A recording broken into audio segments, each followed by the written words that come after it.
Praise God, hallelujah. ಕ್ರಿಸ್ತನಲ್ಲಿ ಪ್ರಿಯ ದೇವಜನರೇ, ಯೇಸು ಕ್ರಿಸ್ತನ ನಾಮದಲ್ಲಿ ನಿಮಗೆ ಎಲ್ಲರಿಗೂ ಶುಭವೂ ಕೃಪೆ ಉಂಟಾಗಲಿ.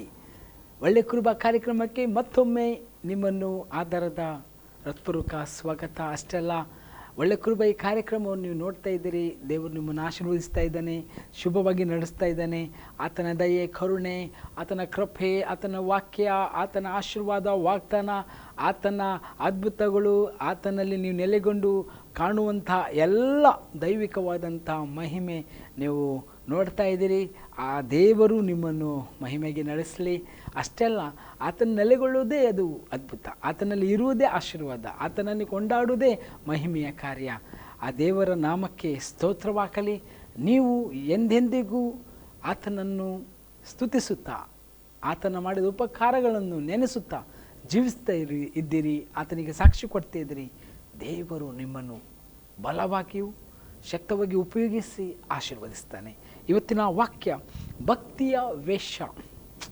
ಇವತ್ತಿನ ವಾಕ್ಯದ ವಿಷಯ ಭಕ್ತಿಯ ವೇಷ. ಪ್ರಿಯರೇ, ಭಕ್ತಿಯ ವೇಷ ಹಾಕಿ ನಿಮ್ಮನ್ನೇ ನೀವೇ ಮೋಸ ಹೋಗಬೇಡ್ರಿ. ಭಕ್ತಿಯ ವೇಷ ಅದು ಒಳ್ಳೆಯದಲ್ಲ. ಭಾಳ ಜನರು ಕ್ರಿಸ್ತನನ್ನು ಆಶೀರ್ವಾದ, ಕ್ರಿಸ್ತನ ಪ್ರೀತಿ ಎಲ್ಲವನ್ನೂ ಎಲ್ಲ ವಾಗ್ದಾನ, ಅದ್ಭುತ ಎಲ್ಲ ತಗೊಳ್ತಾರೆ. ಆದರೆ ಅವರಲ್ಲಿ ಒಂದು ಭಕ್ತಿಯ ವೇಷ ಅಷ್ಟೇ, ಸಂಪೂರ್ಣವಾಗಿ ಯೇಸುವನ್ನು ಕೊಟ್ಟಿರುವುದಿಲ್ಲ. ಅದಕ್ಕೆ ಯೇಸು ಸ್ವಾಮಿ ಹೇಳ್ತಾರೆ ಒಂದು ಕಡೆಯಲ್ಲಿ, ನೀವು ಸ್ವಾಮಿ ಸ್ವಾಮಿ ಎನ್ನರಲ್ಲ, ನನ್ನ ಕಡೆಗೆ ಪರಲೋಕ ರಾಜ್ಯಕ್ಕೆ ಬರಲಾರಿರಿ. ಸ್ವಾಮಿ ಸ್ವಾಮಿ ಎನ್ನುವರೆಲ್ಲರೂ ಪರಲೋಕ ರಾಜ್ಯಕ್ಕೆ ಬರಲಾರಿರಿ ಅಂತ ಹೇಳ್ತಾರೆ.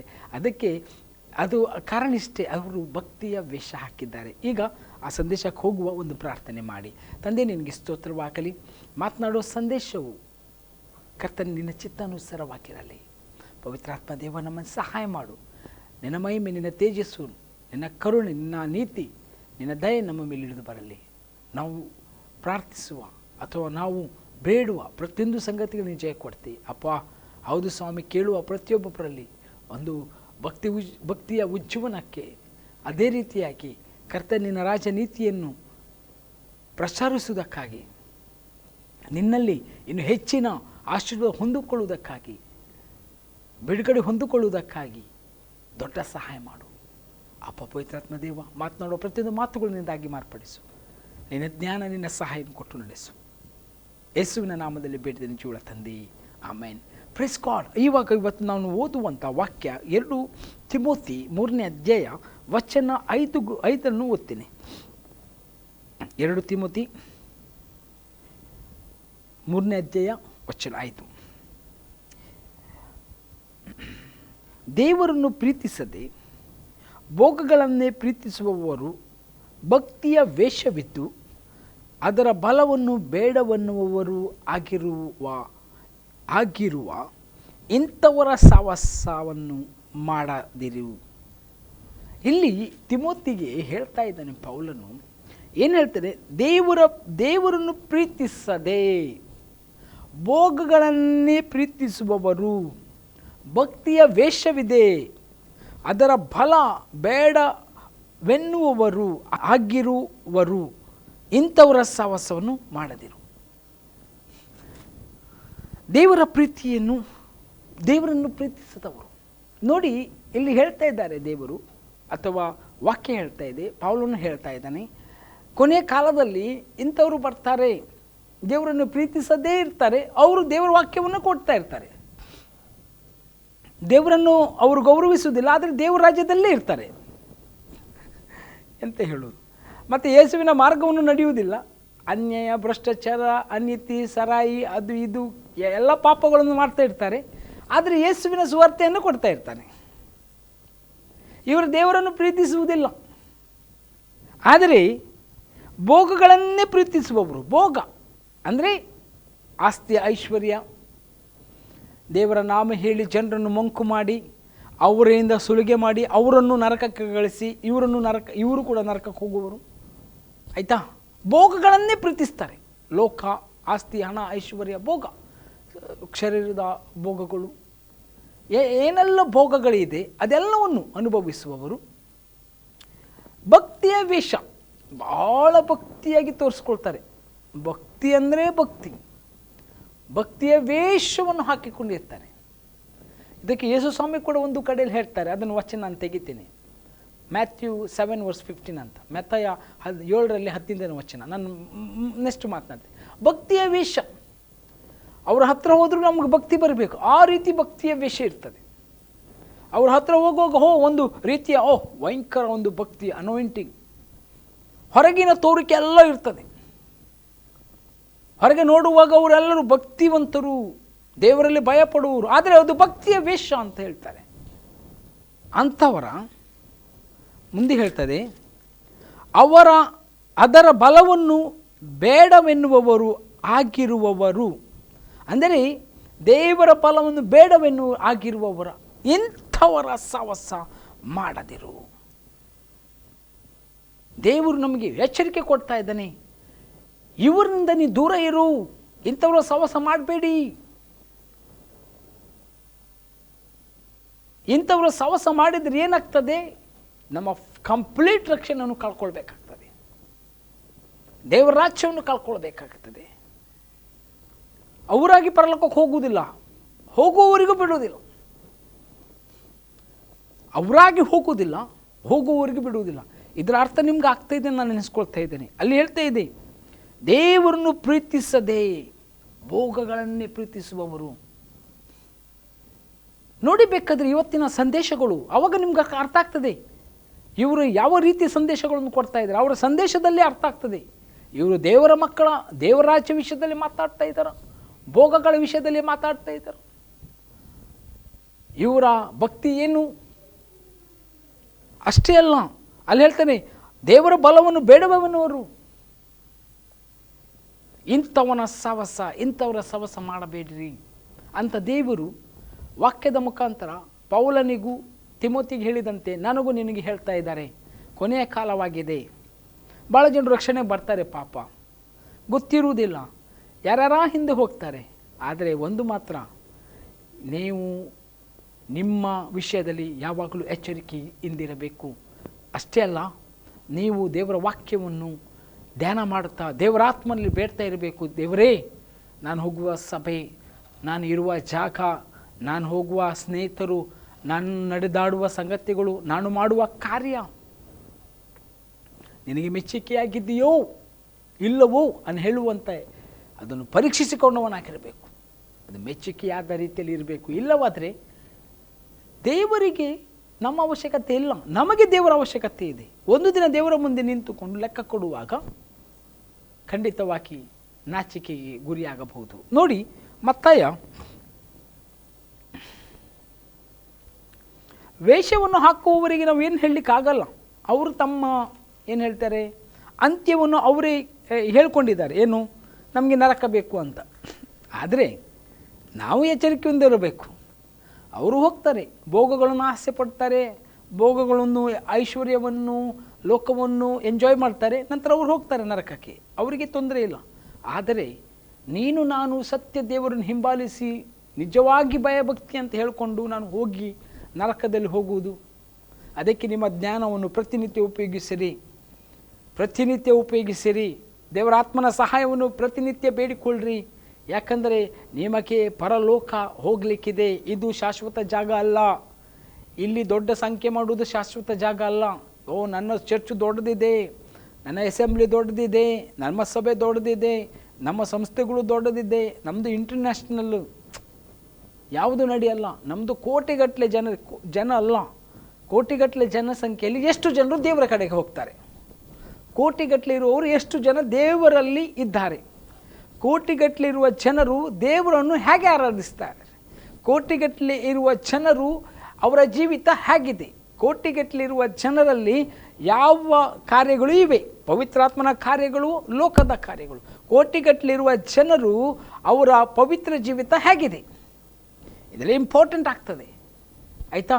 ಜನಸಂಖ್ಯೆ ನೋಡಿ ಇದು ಏನು ಎಲೆಕ್ಷನ್ ಅಲ್ಲ, ಇದು ಓಟು ಜಾಸ್ತಿ ಆದರೂ ವಿನ್ ಆಗ್ತಾರೆ, ಆ ರೀತಿ ಅಲ್ಲ. ಇದು ಯಾರು ಪರಿಪೂರ್ಣ ಪರಿಶುದ್ಧರಾಗಿರ್ತಾರೆ ಅವರು ಮಾತ್ರ ಜಯಶಾಲಿ ಹೊಂದ್ತಾರೆ. ಕ್ರಿಸ್ತನ ಮಾರ್ಗದಲ್ಲಿ ಸತ್ಯದಿಂದಲೂ ಆತ್ಮದಿಂದ ಆರಾಧಿಸಿ ಹೋಗುವವರು ಮಾತ್ರ. ಇದು ನಾನು ಆಗಿರ್ಬೋದು, ನೀನು ಆಗಿರ್ಬೋದು, ಎಲ್ಲರಿಗೂ ಒಂದೇ ನಿಯಮ.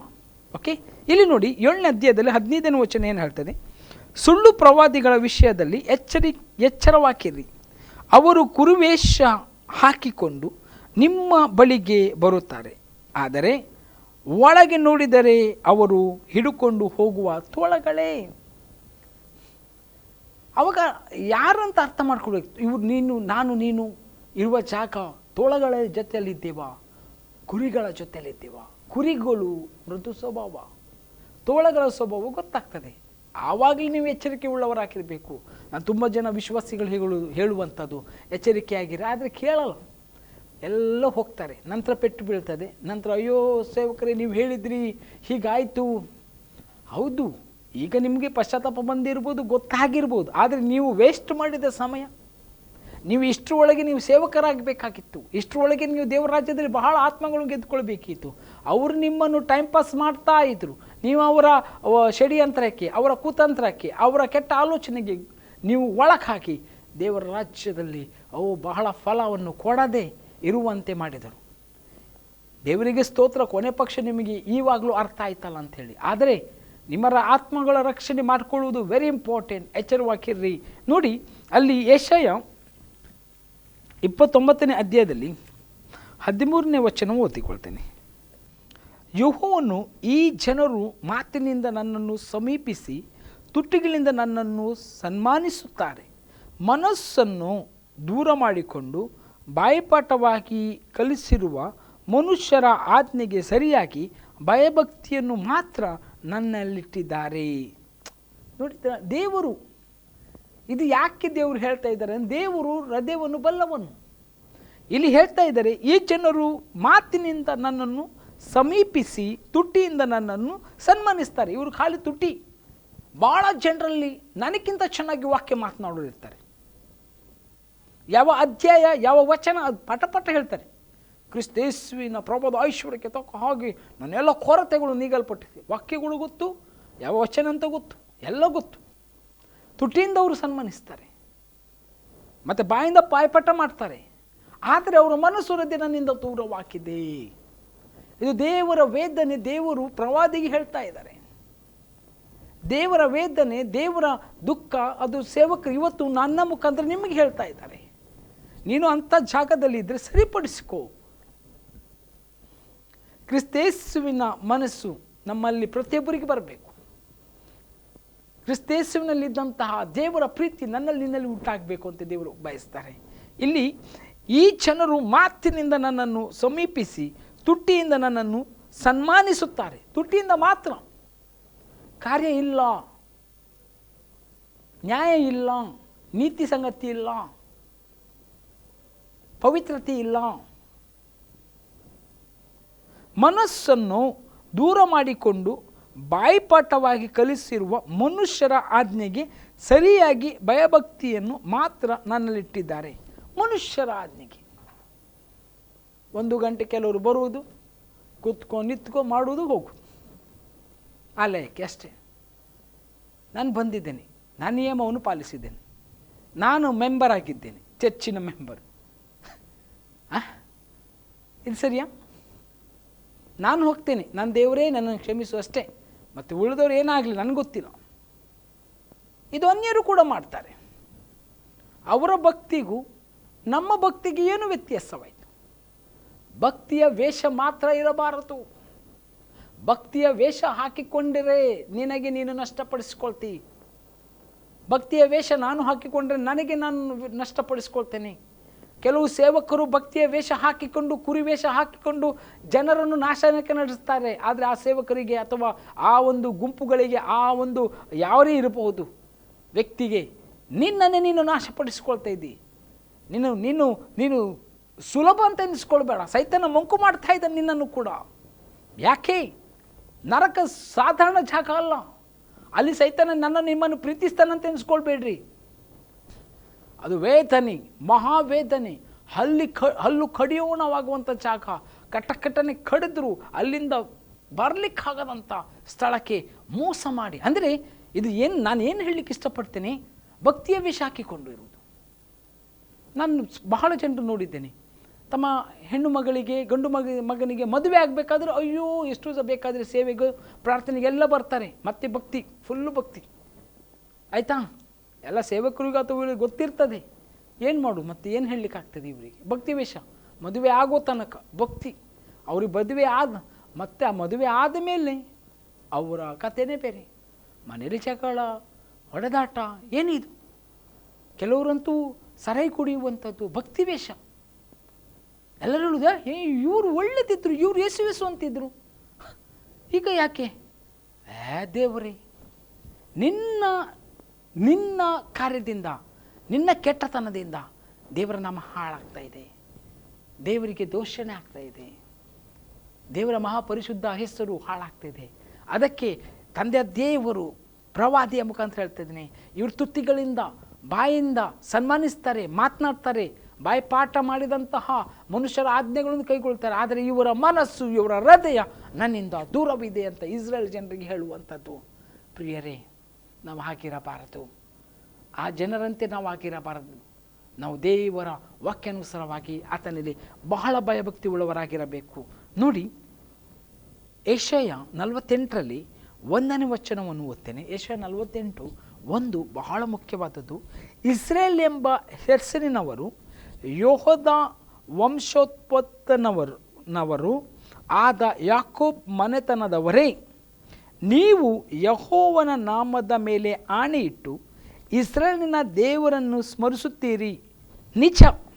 ಆದರೆ ಈ ನಿಮ್ಮ ಕಾರ್ಯಗಳು ಸತ್ಯಕ್ಕೂ ಧರ್ಮಕ್ಕೂ ಅನುಸಾರವಾಗಿಲ್ಲ. ನೀವು ಯೆಹೋವನನ್ನು ಸ್ಮರಿಸ್ತೀರಿ, ಕರೆಕ್ಟು.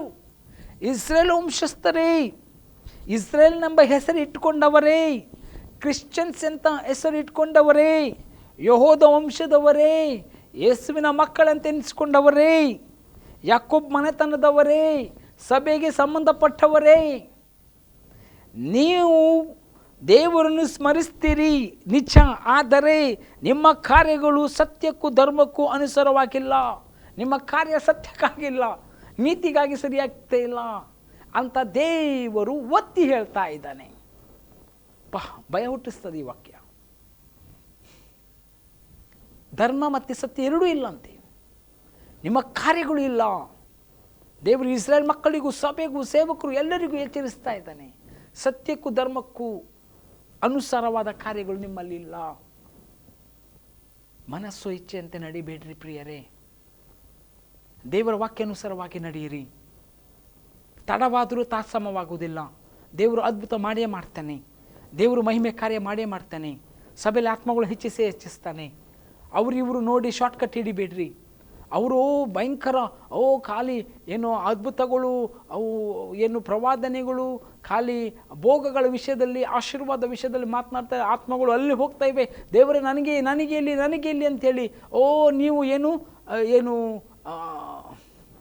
ಉದ್ವೇಗಕ್ಕೆ ಒಳಗಾಗಿ ನಿಮ್ಮ ಪ್ರಸಂಗಗಳು, ನಿಮ್ಮ ಭಕ್ತಿ, ನಿಮ್ಮ ಪ್ರಾರ್ಥನೆ ಚೇಂಜ್ ಮಾಡಬೇಡ್ರಿ.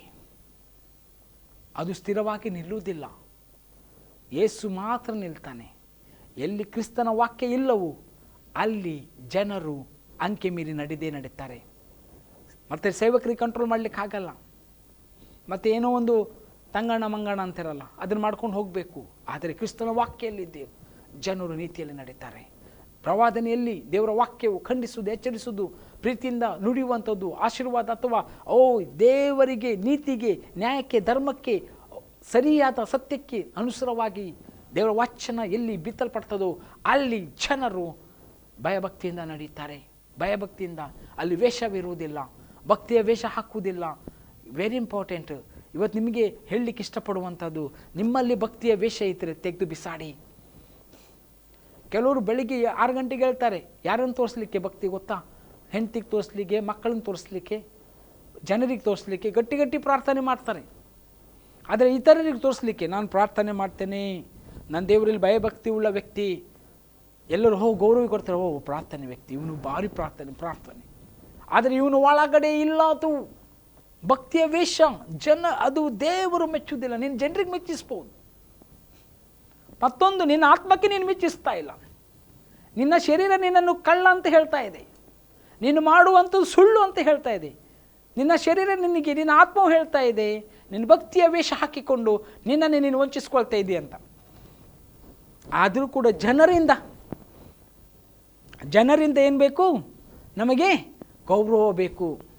ಜನರಿಂದ ಫರಿಸಾಯರು ಶಾಸ್ತ್ರಿಗಳಿಗೆ ಹೇಳ್ತಾರೆ ಯೇಸು ಸ್ವಾಮಿ, ನೀವು ರಸ್ತೆ ಬೀದಿಗಳಲ್ಲಿ ನಿಮಗೆ ರಬ್ಬಿ ಅಂತ ಕರಿಬೇಕು, ಭಾಳ ಖುಷಿ.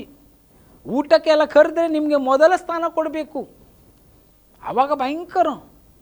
ಅದಕ್ಕೆ ಫರಿಸಾಯರ ಶಾಸ್ತ್ರಿಗಳೇ ನಿಮಗತಿ ಏನು ಹೇಳಲಿ ಅಂತ ಹೇಳಿ, ಅದಕ್ಕೆ ಆ ಸ್ಥಾನಮಾನಕ್ಕೆ ಆ ಭಕ್ತಿಯ ವೇಷ ಹಾಕಿಕೊಂಡು ಅಥವಾ ಆ ಸ್ಥಾನಮಾನಕ್ಕಾಗಿ ದೇವರನ್ನು, ಆ ದೇವರ ವಾಕ್ಯವನ್ನು ನಾವು ಉಪಯೋಗಿಸಬಾರದು. ಫರಿಸಾಯರ ಶಾಸ್ತ್ರವು ಎಷ್ಟು ಒಂದು ಕೀಳುಮಟ್ಟಕ್ಕೆ ಹೋದ್ರಂದರೆ ಇವತ್ತಿನ ತನಕ ಕೂಡ ಜನರಿಗೆ ಇನ್ನೂ ಗೊತ್ತಿಲ್ಲ ಅಲ್ಲಿ ಮೆಸ್ಸಿ ಅಂದರೆ ಏನು. ಇಸ್ರೇಲ್ ದೇಶಕ್ಕೆ ಹೋದರೆ ಮೆಸ್ಸಿ ಏನು ಬರ್ತಾನೆ ಅಂತ ಹೇಳಿದರೆ ಸಾಮಾನ್ಯ ಜನರಿಗೆ ಗೊತ್ತಿಲ್ಲ. ಯಾಕೆ ಗೊತ್ತಿಲ್ಲ? ಅಲ್ಲಿರುವ ಜ್ಞಾನಿಗಳು, ಪಂಡಿತರು, ಶಾಸ್ತ್ರಿಗಳು ಮುಚ್ಚಿ ಇಟ್ಟಿದ್ದಾರೆ, ಡೋರು ಬಂದ್ ಮಾಡಿ ಇಟ್ಟಿದ್ದಾರೆ. ಯಾರಿಗೂ ಗೊತ್ತಾಗಬಾರ್ದು, ನಮಗೆ ಮಾತ್ರ. ಖಾಲಿ ಬ್ಲೆಸ್ಸಿಂಗ್, ಜನರಿಂದ ಎಷ್ಟು ಬ್ಲೆಸ್ಸಿಂಗ್ ತಗೊಳ್ಳಿಕ್ಕಾಗ್ತದೆ, ಎಷ್ಟೆಲ್ಲ ಆಶೀರ್ವಾದ ಅಥವಾ ಹಣ ವಸೂಲಿ ಮಾಡಲಿ ಅದೆಲ್ಲ ಮಾಡ್ತಾರೆ, ಸತ್ಯ ಮಾತ್ರ ಬಿಡಲ್ಲ. ಅದಕ್ಕೆ ಯೇಸು ಕ್ರಿಸ್ತನಲ್ಲಿ ಪ್ರಕಟ ಆಗಲಿಕ್ಕೆ ಕಷ್ಟ ಆಗ್ತಾ ಇದೆ. ಆ ಸಿಪಾಯಿಗಳು ಕೂಡ ಬಂದು ಹೇಳಿದರು, ಯೇಸು ಸ್ವಾಮಿ ಕತ್ಕೊಂಡು ಹೋಗಲಿಲ್ಲ, ಆತನು ಸಮಾಧಿಯಿಂದ ಎದ್ದು ಬಂದು ನಾವು ನೋಡಿದೆವು, ನಾವು ಮೂರ್ಛೆ ಬಿದ್ದು ಇಂಥದ್ದೆಲ್ಲ ಆಯ್ತು ಅಂತ ಹೇಳಿ. ಇಷ್ಟು ನೋಡಿ, ಇದು ಕ್ಲಿಯರ್ ಆದ ಸತ್ಯ. ರೋಮ್ ಸಿಪಾಯಿಗಳು ಬಂದು ಹೇಳ್ತಾರೆ ಫರಿಸಾಯರಿಗೆ, ಶಾಸ್ತ್ರಿಗಳಿಗೆ, ಯಾಜಕರಿಗೆ, ಪ್ರಧಾನ ಯಾಜಕರಿಗೆ. ಆವಾಗ ಪ್ರಧಾನ ಯಾಜಕರು ಸಿಪಾಯಿಗಳಿಗೆ ಹೇಳ್ತಾರೆ, ಸೋಲ್ಜರ್ಸ್ಗಳಿಗೆ ಹಣ ಕೊಟ್ಟು ಬಾಯಿ ಮುಚ್ಚಿಸ್ತಾರೆ. ಸುಮ್ಮನಿರಿ, ಹೇಳಬೇಡ್ರಿ. ನಾನು ಯಾರಿಗೆ ಅರಸನಿಗೆ ನಾವು ಇದು ಮಾಡ್ತೇವೆ ಅಂತ, ನಿಮಗೇನು ತೊಂದರೆ ಅಲ್ಲ, ಹೋಗಿ. ಇಲ್ಲಿ ಒಂದು ಪ್ರಶ್ನೆ ಹೇಳ್ತದೆ, ಸಿಪಾಯಿಗಳು ಇರುವಾಗ ಯೇಸುವಿನ ಶಿಷ್ಯರು ಕದ್ದುಕೊಂಡು ಹೋಗಿದ್ದಾರೆ ಅಂತ ಹೇಳಿ ಯಾರು? ಫರಿಸಾಯರು, ಶಾಸ್ತ್ರಿಗಳು ಅರಸನ ಮುಂದೆ ಬಂದು ಕಂಪ್ಲೇಂಟ್ ಮಾಡ್ತಾರೆ. ಇದೇ ಈಗ ಇರುವುದು ಇಸ್ರೇಲ್ ದೇಶದ. ಇಲ್ಲಪ್ಪ, ಅವನ ಯೇಸು ಸ್ವಾಮಿಯ ಏನು ಬಾಡಿಯನ್ನು, ಹೆಣವನ್ನು ತಗೊಂಡು ಹೋಗಿದ್ದಾರೆ ಅಂತ. ಯೇಸು ಸ್ವಾಮಿ ಜೀವದಿಂದ ಎದ್ದಿದ್ದಾರೆ. ಈ ಒಂದು ವಿಷಯವನ್ನು ಮುಚ್ಚೇ ಬಿಡ್ತಾರೆ. ಅವರು ಇಸ್ರೇಲ್ ಜನರಿಗೆ ಸಿಗ್ಲಿಕ್ಕೆ ಬಿಡಲ್ಲ. ಎಂಥ ಕಠಿಣ ಹೃದಯದವರು. ಭಕ್ತಿಯ ವೇಷವಿದೆ, ಆದರೆ ಸತ್ಯ ಹೊರಗೆ ಮಾಡಲಿಕ್ಕೆ ಬಿಡ್ತಾ ಇಲ್ಲ. ದೇವರ ಹೆಸರಲ್ಲಿ ಇದ್ದಾರೆ, ಆದರೆ ದೇವರ ವಿಷಯವಾದ ಪ್ರಕಟಣೆ ಕೊಡ್ಲಿಕ್ಕೆ ಅವ್ರು ಬಿಡ್ತಾ ಇಲ್ಲ. ತಮ್ಮ ಜನರನ್ನೇ ಅವರಲ್ಲಿ ಭಕ್ತಿಯಿಂದ ಹಣ ಎಲ್ಲ ವಸೂಲಿ ಮಾಡ್ತಾರೆ, ಪೂಜೆ ಪುರಸ್ಕಾರ ಎಲ್ಲ ಅವರಿಂದಲೇ ಮಾಡಿಸ್ಕೊಳ್ತಾರೆ. ಆದರೆ ಆ ಜನರನ್ನೇ ನರಕಕ್ಕೆ ಕಳಿಸ್ತಾ ಇದ್ದಾರೆ ಇವರು. ಎನಿಸಿಕೊಳ್ಳಿ, ಎಂಥ ದುರಂತ ಇರಬಹುದು ಪಾಪ. ಆ ಜನರು ಇವರಿಗೇನು ಮೋಸ ಮಾಡಿದ್ದಾರೆ? ಅದಕ್ಕೆ ಹೇಳುವುದು, ಭೋಗಗಳಿಗೆ, ದೇವರನ್ನು ಪ್ರೀತಿಸದವರಿಗೆ, ಭಕ್ತಿಯ ವೇಷ ಇರುವವರನ್ನು ನೀವು ಕಂಡು ಹಿಡಿಯಬೇಕು. ನೀವು ಕಂಡು ಹಿಡಿಯದಿದ್ದರೆ ಯೇಸುವಿನ ಮುಂದೆ ಹೋಗಿ, ಅಯ್ಯೋ ಯೇಸಪ್ಪ, ನಾನು ಇಷ್ಟು ಸೇವೆ ಮಾಡಿದೆ, ಪ್ರತಿನಿತ್ಯ ಜಪ ಮಾಡಿದೆ, ಪೂಜೆ ಮಾಡಿದೆ, ಹೂ ಕೊಟ್ಟೆ, ಅದು ಕೊಟ್ಟೆ, ಇದು ಕೊಟ್ಟೆ, ನಿನಗಾಗಿ ಜೀವಿಸಿದೆ. ದೇವರು ತಾನಿಗೆ ಕೇಳ್ತಾನೆ, ನಿನಗೆ ವಾಕ್ಯದ ಪ್ರಕಟಣೆ ಇಲ್ಲ, ದೇವರಾತ್ಮನ ಸಹಾಯವನ್ನು ಬೇಡಲಿಲ್ಲ, ಅದಕ್ಕಾಗಿ ನೀನು ತಪ್ಪಿ ಬಿದ್ದಿದೀಯ ಅಂತ. ಅಷ್ಟು ದೂರ ಹೋಗುವಂಥ ಅವಶ್ಯಕತೆ ಇಲ್ಲ. ಈವಾಗಲೇ ಎಚ್ಚರಗೊಳ್ಳು. ನನಗೆ ಅಷ್ಟು ದೂರ ನಿನ್ನನ್ನು ಕರ್ಕೊಂಡು ಹೋಗ್ಲಿಕ್ಕೂ ಇಷ್ಟ ಇಲ್ಲ. ಯಾಕಂದರೆ ನೀನು ದೇವರಲ್ಲಿ ನೆಲೆಕೊಂಡು ದೇವರ ವಾಕ್ಯದಲ್ಲಿ ಸಮೃದ್ಧಿಯಾಗಿ ಬೆಳೆಯುತ್ತಾ, ಭಕ್ತಿಯು ವೇಷ ಹಾಕಿದವರು, ದೇವರನ್ನು ಪ್ರೀತಿಸಿದವರು, ಭೋಗಗಳ ಆಸೆ ಮಾಡೋ ಇವರಿಂದ ನೀನು ಸಪ್ರೇಟ್ ಆಗಿದ್ದು, ಅವರ ಸಾವಾಸ ನೀನು ಮಾಡದೆ ನೀನು ದೇವರಲ್ಲಿ ಭಯಭಕ್ತಿ ಉಳ್ಳವನಾಗಿರು. ಎಷ್ಟೇ ಅವರು ಏನು ಮಾಡಲಿ, ಏನು ಸಮೃದ್ಧಿ ಆಗಲಿ, ಬೇಕಾದರೆ ಎಷ್ಟೇ ಅವರು ನಿನಗೆ ಹಿಂಸೆ ಕೊಡಲಿ, ಎಷ್ಟೇ ಅವರು ನಿನ್ನ ವಿರುದ್ಧವಾಗಿ, ನೀನು ನಿನ್ನ ವಾಕ್ಯವನ್ನು ದೇವರ ವಾಕ್ಯವನ್ನು ಹಿಡಿದುಕೊಂಡು ದೇವರ ಮಾರ್ಗದಲ್ಲಿ ನಿಷ್ಠಾವಂತನಾಗಿ ನಡಿ. ಈಗ ನೋಡಿ, ಕೆಲವು ಜನರು ಏನು ಮಾಡ್ತಾರೆ ಗೊತ್ತಾ? ಯೇಸು ಸ್ವಾಮಿ ಇವರನ್ನು ಕೂಡ ಖಂಡಿಸ್ತಾನೆ. ನೋಡಿ, ಯೋಹಾನ 6ನೇ ಅಧ್ಯಾಯದಲ್ಲಿ ಅಲ್ಲಿ 25ರಿಂದ ನಾನು ವಚನವನ್ನು ಓದ್ತೇನೆ, ಸಮಯದ ಅಭಾವ ಇರುವುದರಿಂದ ಬೇಗ ಓದ್ತೇನೆ. ಮರುದಿನ ಸಮುದ್ರದ ಆಚೆ ಕಡೆಯಲ್ಲಿ ನಿಂತುಕೊಂಡಿರುವ ಜನರು ಯೇಸುವನ್ನು ಹುಡುಕುತ್ತಿದ್ದರು. ಅಲ್ಲಿ ಒಂದೇ ಹಡಗು ಇದ್ದ ಹೊರತು ಬೇರೆ ದೋಣಿಯೂ ಇರಲಿಲ್ಲವೆಂದು ಶಿಷ್ಯರು ಮಾತ್ರ ಹೊರಟು ಹೋದದಲ್ಲದೆ ಯೇಸು ತನ್ನ ಶಿಷ್ಯರ ಸಂಗಡ ಆ ಹಡಗನ್ನು ಹತ್ತಲಿಲ್ಲವೆಂದು ಅವರಿಗೆ ತಿಳಿದಿತ್ತು. ಆದರೆ ಅಷ್ಟರೊಳಗೆ ಬೇರೆ ದೋಣಿಗಳು ತಿಬೇರಿಯದಿಂದ ಹೊರಟು ಸ್ವಾಮಿಯು ಸ್ತೋತ್ರ ಮಾಡಿ ಜನರಿಗೆ ರೊಟ್ಟಿ ಊಟ ಮಾಡಿಸಿದ ಸ್ಥಳದ ಸಮೀಪಕ್ಕೆ ಬಂದವು. ಹೀಗಿರಲಾಗಿ ಯೇಸು ಇಲ್ಲಿ ಇಲ್ಲ, ಆತನ ಶಿಷ್ಯರೂ ಇಲ್ಲ ಎಂದು ಆ ಜನರು ನೋಡಿ ತಾವೇ ಆ ಸಣ್ಣ ದೋಣಿಗಳನ್ನು ಹತ್ತಿ ಯೇಸುವನ್ನು ಹುಡುಕುತ್ತಾ ಕಪೆರ್ನೌಮಿಗೆ ಬಂದರು. ಮತ್ತು ಯೇಸು ಸಮುದ್ರಾಚೆ ಕಡೆಯಲ್ಲಿ ಆತನನ್ನು ಕಂಡುಕೊಂಡು, ಗುರುವೇ, ಯಾವಾಗ ಇಲ್ಲಿಗೆ ಬರೋಣವಾಯಿತು ಎಂದು ಕೇಳಿದಕ್ಕೆ ಯೇಸು ಅವರಿಗೆ, ನಿಜ ನಿಜವಾಗಿ ಹೇಳುತ್ತೇನೆ, ನೀವು ನನ್ನನ್ನು ಹುಡುಕುವುದು ಸೂಚಕ ಕಾರ್ಯಗಳು ನೋಡಿದ್ದರಿಂದಲ್ಲ, ಆ ರೊಟ್ಟಿ ತಿಂದು ಹೊಟ್ಟೆ ತುಂಬಿಸಿಕೊಂಡಿದ್ದರಿಂದಲೇ. ದುಡಿಯಿರಿ, ಕೆಟ್ಟು ಹೋಗುವ ಆಹಾರಕ್ಕಾಗಿ ದುಡಿಯಬೇಡ್ರಿ, ನಿತ್ಯ ಜೀವಕ್ಕೆ ಉಳಿಯುವ ಆಹಾರಕ್ಕಾಗಿ ದುಡಿಯಿರಿ. ಇಂಥ ಆಹಾರವನ್ನು ಮನುಷ್ಯಕುಮಾರನು ನಿಮಗೆ ಕೊಡುವನು. ಇಲ್ಲಿ ನೋಡಿದ ವಚನ ಅದ್ಭುತ ಆಯಿತು. 5,000 ಜನರಿಗೆ, ಗಂಡಸರಿಗೆ ಊಟ ಕೊಟ್ಟರು. ಇವು ಜನರು ನೆಕ್ಸ್ಟ್ ದಿನ ಓಡಿ ಬರ್ತಾ ಇದ್ದಾರೆ, ಹುಡುಕೊಂಡು ಓಡಿ, ಯೇಸು ಎಲ್ಲಿ ಎಲ್ಲಿ ಎಲ್ಲಿ ದೋಣಿ ಅದು ಇದು ಹೊತ್ತಿ ಹ್ಯಾಂಗಾದ್ರೂ ಮಾಡಿ ಯೇಸುವನ್ನು ಹುಡ್ಕೊಳ್ತಾರೆ. ಏಸಪ್ಪ ನೀನು ಎಲ್ಲಿ ಹ್ಯಾಂಗೆ ಬಂದೆ? ಇವ್ರಿಗೆ ಸವಾಲ್, ಎಲ್ಲಿ ಯಾಕೆ? ನಾವು ಅಲ್ಲಿ ಇದ್ರೆ ಮತ್ತೆ ನಿಮ್ಗೆ ಈಸಿ ಅಲ್ಲ. ಆವಾಗ ಯೇಸು ಸ್ವಾಮಿ ಹೇಳ್ತಾರೆ, ನಾನು ಮಾಡಿ ಸೂಚಕಾರ್ಯ ನೋಡಿ ನೀವು ಬಂದಿದ್ದಲ್ಲ, ಹೊಟ್ಟೆ ತುಂಬ ನಿಮ್ಗೆ ಬ್ರೆಡ್ ಕೊಟ್ಟೆ ಅಲ್ಲ, ಹೊಟ್ಟೆ ತುಂಬ ಊಟ, ಅದಕ್ಕೆ ಬಂದ್ರಿ. ಇಲ್ಲದಿದ್ರೆ ನೀವು ಬರ್ತಾ ಇರಲಿಲ್ಲ. ದುಡಿಯಿರಿ, ನಾಶವಾಗುವ ಹಣಕ್ಕಾಗಿ ದುಡಿಯಬೇಡ್ರಿ, ನಾಶವಾಗದ ಆಹಾರಕ್ಕಾಗಿ ದುಡೀರಿ. ನಾಶವಾಗುವ ಆಹಾರಕ್ಕಾಗಿ ಅಲ್ಲ, ನಾಶವಾಗದ ಆಹಾರಕ್ಕಾಗಿ ದುಡೀರಿ, ಅದು ಮನುಷ್ಯಕುಮಾರ ಕೊಡ್ತಾನೆ. ಪ್ರಿಯರೇ, ಈ ಮನುಷ್ಯರು ಖಾಲಿ ಹೊಟ್ಟೆ ಹೊಟ್ಟೆ ಹೊಟ್ಟೆ ಹಾಗಾಗಬಾರ್ದು. ನಿಮ್ಮ ನಿತ್ಯ ಜೀವದ ವಿಷಯದಲ್ಲಿ ಚಿಂತನೆ ಇರಲಿ. ನಾಳೆ ಸಾಯ್ತೇವೆ, ಇವತ್ತು ಸಾಯ್ತೇವೆ, ಮುಗೀತು, ನಾವು ತಿನ್ನುವ ಕುಡಿಯುವ ಮೋಜು ಮಾಡುವ ಅಂತ ಹೇಳಿ ಇರಬೇಡ್ರಿ. ಇದು ಮೋಸದ ವಚನಗಳು. ಸೈತಾನ ನಿಮ್ಮನ್ನು ಮೋಸ ಮಾಡ್ತಾ ಇದ್ದಾನೆ. ಅದರಿಂದ ತಪ್ಪಿಸಿಕೊಂಡು ದೇವರ ಮಾರ್ಗದಲ್ಲಿ ನಡೆಯಿರಿ. ವಿಶೇಷವಾಗಿ ಭಕ್ತಿಯ ವೇಷ ಹಾಕಿಕೊಂಡವರನ್ನು ಕಂಡು ಹಿಡಿಯಿರಿ. ನೀವು ಆರಾಧನೆ ಮಾಡುವ ಪ್ರತಿಯೊಂದು ವಸ್ತುಗಳನ್ನು, ಪ್ರತಿಯೊಂದು ದೇವರುಗಳನ್ನು, ಪ್ರತಿಯೊಬ್ಬರನ್ನು ಚೆಕ್ ಮಾಡಿರಿ, ಸತ್ಯವೋ ಅಲ್ವೋ ಅಂತ. ಇಲ್ಲವಾದರೆ ಒಂದು ದಿನ ನೀವು ಎಲ್ಲ ಭಕ್ತಿ ಮಾಡಿ, ಎಲ್ಲ ಪೂಜೆ ಮಾಡಿ, ದೇವರು ಅಂತ ಹೇಳಿ ನರಕಕ್ಕೆ ಹೋದರೆ ಅದರಷ್ಟು ಒಂದು ಮೂರ್ಖತನ, ಅದರಷ್ಟು ಬೇಸರಿಕೆ ವಿಷಯ ಬೇರೆ ಇಲ್ಲ. ಅದರಿಂದ ನಿಮ್ಮನ್ನು ಎಚ್ಚರಿಸಿ, ನಾನು ನನ್ನ ಸಂದೇಶವನ್ನು ದೇವರ ವಾಕ್ಯವನ್ನು ಕೊಟ್ಟಿದ್ದೇನೆ. ನಾನು ನಂಬಿದ್ದೇನೆ ನೀವು ಇದರಿಂದ ಬಹಳ ಸಂಗತಿಗಳು ಅರ್ಥ ಮಾಡಿಕೊಂಡಿದ್ದೀರಿ ಮತ್ತು ದೇವರನ್ನು ಭಯಭಕ್ತಿಯಿಂದ ಸತ್ಯವಾದದನ್ನು ಕಂಡು ಹಿಡಿದು ಮಾರ್ಗದಲ್ಲಿ ನಡೆಯುವವರಾಗಿದ್ದೀರಿ ಅಂತ ನಾನು ನಂಬಿದ್ದೇನೆ. ದೇವರು ನಿಮ್ಮನ್ನು ಆಶೀರ್ವದಿಸಲಿ. ಅಪ್ಪ ತಂದೆ, ನಿನಗೆ ಸ್ತೋತ್ರವಾಗಲಿ. ಈ ಸಂದೇಶ ಕೊಟ್ಟಿದ್ದೇನೆ. ವೇಷ ಹಾಕಿಕೊಂಡು ಇರುವವರನ್ನು ಕಂಡುಹಿಡಿಯುವಂತೆ ನಿನ್ನ ಆತ್ಮನ ಒಂದು ಅಭಿಷೇಕ ಕರ್ತನೆ ತಿಳುವಳಿಕೆ ಕೊಟ್ಟು ನಡೆಸು. ಅವರ ಹೃದಯದಲ್ಲಿ ಕಠಿಣವಾಗಿ ಮಾತನಾಡು, ಬಲವಾಗಿ ಮಾತನಾಡು, ಬಲವಾಗಿ ಎಚ್ಚರಿಸು ಮತ್ತು ಹೇಳು, ನೀನು ಇಲ್ಲಿಂದ ತಪ್ಪಿಸಿಕೋ, ಇದು ಸುಳ್ಳು, ಇದರಿಂದ ನಿನಗೆ ಜಯವಿಲ್ಲ ಅಂತ ಹೇಳಿ ಜನರು ಸತ್ಯದ ಕಡೆಗೆ ತಿಳ್ಕೊಳ್ಳುವಂತೆ, ಆತ್ಮಗಳು ತಿಳ್ಕೊಳ್ಳುವಂತೆ, ದೇವರ ಮಕ್ಕಳು ದೃಢವಾದ ಮಾರ್ಗದಲ್ಲಿ, ಸತ್ಯ ಮಾರ್ಗದಲ್ಲಿ ನಡೆಯುವಂತೆ ನೀನು ಕ್ರಮಪಡಿಸು. ನೀನು ಮಾಡಿದ್ದಕ್ಕಾಗಿ ಸ್ತೋತ್ರ. ಯಾರಿಗೆಲ್ಲ ಕಷ್ಟ, ದುಃಖ, ವೇದನೆ, ಹೌದು ಸಮಸ್ಯೆ ಇದೆ, ಅವರಿಗೆಲ್ಲರಿಗೂ ಬಿಡುಗಡೆ ಕೊಡು, ಸಮೃದ್ಧಿ ಕೊಡು, ಜಯ ಕೊಡು. ನಿನ್ನ ಮಹಿಮೆಯ ರಾಜ್ಯದಲ್ಲಿ ಅದ್ಭುತವಾಗಿ ನಡೆಸು. ಯೇಸುವಿನ ನಾಮದಲ್ಲಿ ಬೇಡಿದ ನಿಜಗಳ ತಂದೆಯೇ, ಆಮೇನ್. Praise God.